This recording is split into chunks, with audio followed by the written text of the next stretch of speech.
कि आज जन चौपाल लगाया गया आपके गांव में, कैसा था जनसभा? जनसभा बहुत अच्छी थी और हमारे ग्राम पंचायत पुरैनी 379 अंतर्गत ग्राम खमरिया में ये जन चौपाल लगाई गई है। सरकार द्वारा अभियान चलाया जा रहा था तो हमने भी प्रयास किया डीएसपी मैडम रीतू उपाध्याय जी से, टीआई साहब से, और समस्त ग्रामवासियों में काफी उत्साह था। और मुख्य रूप से हमारे यहाँ जो ग्राम पंचायत में समस्या थी नशाखोरी और कोरेक्स शराब की बिक्री की, इसके लिए आपके सबके माध्यम से हम गए भी थे। अभी कुछ दिन पहले एसपी साहब से मुलाकात किए थे। वहाँ से काफी हद तक चीजों में प्रयास भी हुआ और चीजें सुधार की ओर है, 50% सुधार की ओर है। और ये तो महामारी पूरे भारत देश में कैंसर का रूप धारण कर चुकी है नशा। इसमें थोड़ा सा पूरे समाज को एकत्रित होना पड़ेगा और ये बड़ा गंभीर विषय है।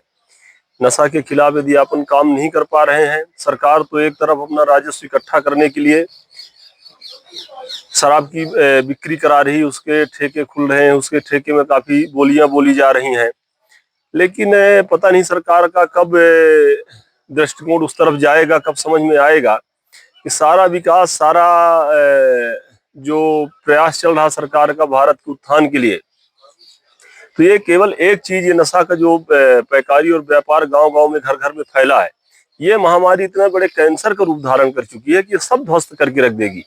कोई भी योजना इसके उसमें काम नहीं आने वाली। महिलाएं भी काफी उत्साह दिख रही थी, अपनी समस्याएं बताई। बिल्कुल, जैसा आपने पहले भी देखा था, हम लोग एसपी साहब के यहाँ गए थे तो उसमें 90% महिलाएं हमारे साथ गई थी। अब चूंकि वास्तव में घर के अंदर जो कलह है आज के समय में नशा के कारण, तो उसका सबसे ज्यादा कष्ट महिलाएं झेल रही हैं। महिलाएं उससे पीड़ित है। महिलाओं को इस समय यदि सबसे भयंकर पीड़ा है तो पुरुषों के बाहर जाने के बाद उनका ये भय बना रहता है कि वो कब घर आएगा। पहले की महिलाएं ये चाहती थी कि हमारा घर का मुखिया घर से बाहर गया है, कितना जल्दी घर आ जाए, कहाँ होगा, चिंतित रहती थी, हम उसके साथ सुकून से 2 रोटी खाएंगे। आज के समय में महिलाएं भयभीत रहती हैं कि कब तक वो बाहर रहा है, वही अच्छा है। यदि वो घर आएगा तो कितना बड़ा कलह, कितना बड़ा अपराध और कितना बड़ा मैंने पूरे समाज को जो पीड़ा से झेल रहा है।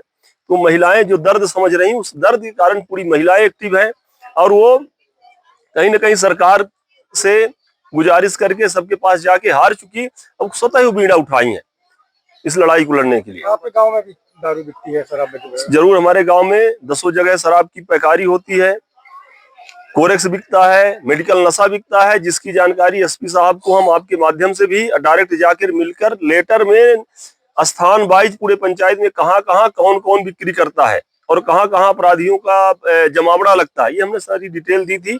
आपने अपने माध्यम सबको अवगत भी कराया था। क्या कोई कार्रवाई हुई अभी? क्या कोई एक भी कार्रवाई हुई क्या? उस दिन के बाद 4-6 बार यहाँ पर पुलिस का छापा पड़ा, उन व्यक्तियों को चिन्हित करने का प्रयास किया गया। संयोग से कहीं ना कहीं मीडिया के माध्यम से पूरे देश में ये चीजें, खबरें फैली हैं, तो लोग सक्रिय हैं, अपराधी तकबे के लोग, तो वो चीजें उस पॉइंट पर मिली जरूर नहीं है, बरामद नहीं हुई, पे अभी भी चोरी से चीजें बिक रही हैं, उतने खुलेआम नहीं बिक रही, इतना सुधार। क्या संदेश देना चाहेंगे?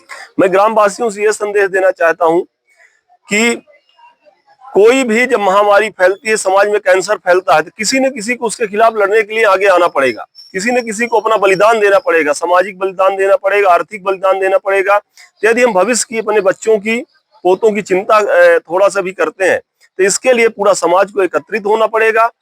पूरे समाज में 100% में 90% अभी भी व्यक्ति हैं जो अच्छे हैं, 10% हैं जो बहुतायत दिख रहे हैं, वो एकत्रित होकर और अपराध कर रहे हैं। इसलिए लगता है बहुतायत लोग इस काम में संलिप्त हैं।